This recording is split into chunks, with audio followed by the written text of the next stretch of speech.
अस्सलाम वालेकुम वरहमतुल्लाहि वबरकातुहू। इत्तेहाद न्यूज़ में आप सभी का खैर मकदम है। पहले गैस की कमी की अफवाह फैलाई गई और अब पेट्रोल को लेकर लंबी लंबी कतारें पंप के सामने देखने को मिल रही है। अब यह अफवाह है या हकीकत है, ये तो समझ से बाहर इसलिए क्योंकि कुछ पेट्रोल पंप को बंद भी किया हुआ, कुछ लोग कालाबाजारी के लिए रास्ते भी तलाशते रहते हैं। वहीं गैस की कमी की भी अफवाह कही जा रही, तो फिर शहर के साथ दीगर इलाकों में भी कुछ होटलों के बंद होने की इत्तला हासिल क्यों हो रही है? बेलगाम शहर के ही कुछ होटलों में लकड़ी के चूल्हे जलाए जा रहे हैं। मतलब गैस के कमी की बात अगर कुछ हद तक अफवाह ही समझ लिया जाए तो कुछ हकीकत भी होनी चाहिए, वरना तो इस तरह होटलों को बंद करने की नौबत न आती। बहरहाल सोशल मीडिया पर अफवाह फैलाने की बात से ज्यादा जरूरी है कि होटलों और पेट्रोल पंप वाले कालाबाजारी के लिए कुछ स्टोर करके तो नहीं रख रहे। अब ये काम भी इंतजामिया का है, बहरहाल वो किस तरह से करते हैं ये तो आने वाला वक्त बताएगा। अगर इस तरह ना होता तो होटलों को बंद करने की नौबत न थी। बहरहाल आज डीसी बेलगाम मोहम्मद रोशन और पुलिस कमिश्नर भूषण बोरसे साहब ने प्रेस कॉन्फ्रेंस के जरिए अफवाहों पर तवज्जो न देने की बात कही और सोशल मीडिया पर अफवाहों को फैलाने वाले पर नोटिस देकर कार्रवाई का भी इशारा दिया। इन्होंने इस बात को भी वाज़ेह किया कि किसी तरह के पेट्रोल की कमी बेलगाम शहर में नहीं, लिहाजा आवाम बेवजह खौफ और हिरासा न हो, यानी कि पैनिक न हो। बहरहाल कुछ पेट्रोल पंप बंद भी हुए हैं और इसकी तस्वीर भी आज शहर में देखने को मिली। आप स्क्रीन पर देख सकते हैं। आवाम हिरासा जरूर है क्योंकि रोजाना जितना पेट्रोल गाड़ी में भर दिया जाता है, इस तरह की अफवाहों से टंकी भर दी जाती है, जिससे पेट्रोल की कमी का अंदेशा रहता है। खैर कुछ वारदातें गैस के कमी की वजह से भी पेश आई, जिसमें अहम हुक्केरी की वारदात कह सकते वाकया हुक्केरी पुराने बस स्टैंड के करीब हनुमान होटल चलाने वाले राम हल्लूरी का है। इत्तला के मुताबिक गैस सिलेंडर न मिलने से इसने खुदकुशी कर ली है। बताया जा रहा है कि पिछले कुछ दिनों से कमर्शियल सिलेंडर नहीं मिलने के कारण उन्होंने होटल बंद कर दिया था। मुकामी पुलिस थाने में मामले को दर्ज किया गया, इस तरह की भी बात हासिल हुई है। खैर अफवाहों का बाजार गर्म है और इस तरह की जब भी बात पेश आती है तो अफवाहें गश्त करने लगती है और इन्हीं अफवाहों के चलते लंबी लंबी कतारें देखने को मिलती है। पर बात सिर्फ बेलगाम शहरी अफवाहों के जरिए अवाम खौफ और हिरासा है यहाँ तक ही सीमित नहीं है, इसकी तय को भी तलाशना जरूरी है। आखिर इस तरह का मामला पेश आ क्यों रहा है? ईरान इसराइल जंग का असर कैसे हमारे घरों तक हो रहा है, और अगर हो रहा है तो इसके लिए किसे जिम्मेदार ठहराया जाए? क्योंकि आजकल जहां भी अपनी कमजोरी सत्ताधारियों को छिपानी होती है, वहां देश हित का स्टिकर चस्पा करके मामले को दूसरी दिशा में मोड़ दिया जाता है।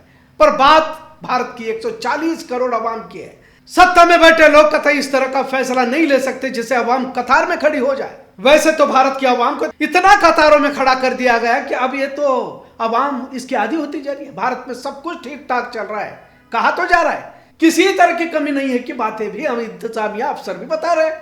अफवाहें कौन और कितनी फैला रहा है, लोग पैनिक क्यों हो रहे हैं, इसकी भी तफ्तीश जरूरी हो जाती है। और उन पेट्रोल पंप के मालिकों की भी पूछताछ होनी चाहिए, उन गैस एजेंसियों की भी पूछताछ होनी चाहिए जो कालाबाजारी के लिए पेट्रोल और गैस बचाकर पेट्रोल पंप को बंद रखते हैं। जाहिर है पेट्रोल पंप बंद होने लगेंगे तो दिल में शक तो पैदा हो जाता है, लिहाजा आवाम की गलती नहीं रहती बल्कि उन्हें मजबूर किया जाता है कि अपनी गाड़ी में ज्यादा पेट्रोल भर ले। दोपहर तक जो पेट्रोल पंप बंद नजर आ रहे थे, अब पेट्रोल पंप शुरू होने की खबर भी हासिल हुई। मतलब डीसी और कमिश्नर के बयान के बाद शायद फर्क पड़ता नजर भी आ रहा है। खैर आज बात करते हैं इसकी बुनियाद क्या है, और बुनियादी वजह पर गौर करना बहुत जरूरी है। बड़े अफसोस के साथ कहना पड़ता है कि अंधभक्तों की तादाद देश में बढ़ती जा रही है। 500 रुपया लीटर क्यों ना हो जाए, पर हम वोट मोदी को ही देंगे। बिल्कुल आप दे सकते हैं, किसी पर कोई जोर जबरदस्ती तो है नहीं, लेकिन क्या देश हित में ये तमाम चीजें हैं? क्या किसी शख्स पर इतना भी भरोसा किया जाए कि देश तबाही की ओर चला जाए और हम हैं कि विश्व गुरु का ख्वाब देखकर तमाम चीजों को नजरअंदाज किया जा रहा है? वज़ीर आज़म मोदी के तकरीबन गलत फैसलों ने देश को हाशिए पर ला खड़ा किया है, इस बात से इनकार नहीं किया जा सकता। आखिर इसराइल जाकर फादरलैंड और मदरलैंड बोलने की जरूरत क्या थी? आखिर इस तरह के उल्टे सीधे मशवरे देता कौन है? फर्जी मेडल पहनकर एक तरह देश को मुसीबत में डालकर खुद एप्स्टीन फाइल से बचने के लिए किस तरह का फैसला लिया गया आज, जिससे पूरा देश कतार में लगने की पोजीशन पर आकर पहुंचा। ईरान जो हमें हर मुश्किल में साथ देता रहा, आपको यह भी बताता चलूं कि 60 दिन का क्रेडिट ईरान भारत को कच्चे तेल पर देता रहा। मतलब तेल को रिफाइंड कर बेचकर रुपया वापिस ईरान को नहीं देना था, बल्कि ईरान उन रुपयों से भारत ही की चीजें खरीदता था। मतलब किस हद तक बड़ा फायदा देश को हो रहा था। लिहाजा बरसों की दोस्ती को सिर्फ अमेरिका इसराइल के लिए भारत ने तोड़ दिया। अब इसराइल से भारत को क्या फायदा था? यकीनन कुछ हथियार भारत को इसराइल दे रहा था ताकि भारत की दुश्मन मुल्कों से हिफाजत हो सके। पर उन हथियारों का क्या फायदा जिससे खुद इसराइल और अमेरिका बच नहीं पाए। इनकी फटी पड़ी हुई है। तमाम डिफेंस सिस्टम का कपड़ा ईरान ने बना दिया है। इसराइल को खुद की जान बचाने की पड़ी हुई है। अब पेट्रोल गैस की कमी को लेकर जब हुकूमत से सवाल पूछे जा रहे तो भारत सरकार जवाब देती है कि बैर हुर्मुज बंद है, स्ट्रेट ऑफ हुर्मुज को बंद किया गया है, इसलिए यहां पर तेल की कमी है। अब बंद क्यों है, ये भी तो सवाल होना चाहिए। जब हुर्मुज के रास्ते चीन को जहाज जा सकते हैं, श्रीलंका को तक तेल भेजा जा रहा है, तो फिर भारत अकेले को ही कीमत क्यों चुकानी पड़ रही है। मतलब साफ है कि ईरान के साथ बेवजह दुश्मनी हमने मोल ली है। मोदी हुकूमत की विदेश नीति ने देश के 140 करोड़ अवाम की वाट लगा दी है। सोशल मीडिया पर हिंदू मुस्लिम खेल इसलिए खेला जाता है ताकि अवाम सही खबर तक ना पहुंचे, सही खबर की तरफ तवज्जो ना करे, वरना तो लोग मोदी हुकूमत से सवाल कर सकते। लपलवाब यही कि इसराइल अमेरिका ताकतवर मुल्क है, लिहाजा ईरान को दिगर अरब मुल्कों की तरह यूं मसल कर रख देंगे तो जाहिर है उनके करीबी बने रहेंगे, यानी कि अमेरिका और इसराइल के। लेकिन यहां बात कुछ अलग हुई और ईरान ने इसराइल अमेरिका का पिछवाड़ा ही सुझा दिया। भारत बड़ा देश है और इस देश के सत्ताधारियों को बड़े ही सूझबूझ से फैसले लेने होंगे।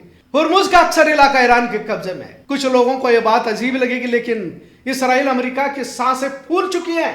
ईरान जंग जीत रहा है, खुद ट्रंप खौफजदा है, क्योंकि जंग हारने के बाद दुनिया भर में इसकी क्या फजीयत होगी, किसकी हुकूमत होगी। ईरान के पीछे यकीनन चीन और रशिया है, पर भारत की गलत विदेश नीति और मोदी की विदेश में की जाने वाली हरकतें देश के प्रधानमंत्री को जेब नहीं देती। अब भक्तों को कैसे अच्छी लगती है या सिर्फ हिंदुत्व ही इसकी वजह है, मालूम नहीं, क्योंकि अब अंधभक्त भी कतार में खड़े होने पर मजबूर है। पीएम मोदी ने अपने बयान में कहा कि कोरोना काल में हम मुकाबला किए हैं। अब बताए तो सही कि आखिर कोरोना काल से इसका मुआवजा क्यों किया जा रहा है, इसकी तुलना करने की क्या जरूरत थी। कोरोना भगाने के लिए ताली थाली बजाने का मशवरा इसी बायोलॉजिकल शख्स ने दिया था और भक्तों ने पूरी ईमानदारी के साथ ताली थाली बजाई थी। एक बार फिर ईरान इसराइल अमेरिका जंग की मुसीबत सिर्फ गलत नीतियों की वजह से देश की आवाम को भुगतनी पड़ रही है। यकीनन अफवाहों का बाजार गर्म है, पर जो भी हो, लेकिन देश की आवाम को एक बार फिर कतार में खड़ा करने की करामात मोदी साहब ने दिखाई, इतना जरूर। आज का मौजू कैसा लगा इस पर जरूर कमेंट करें। इत्तेहाद न्यूज़ देखने के लिए शुक्रिया। अल्लाह हाफिज।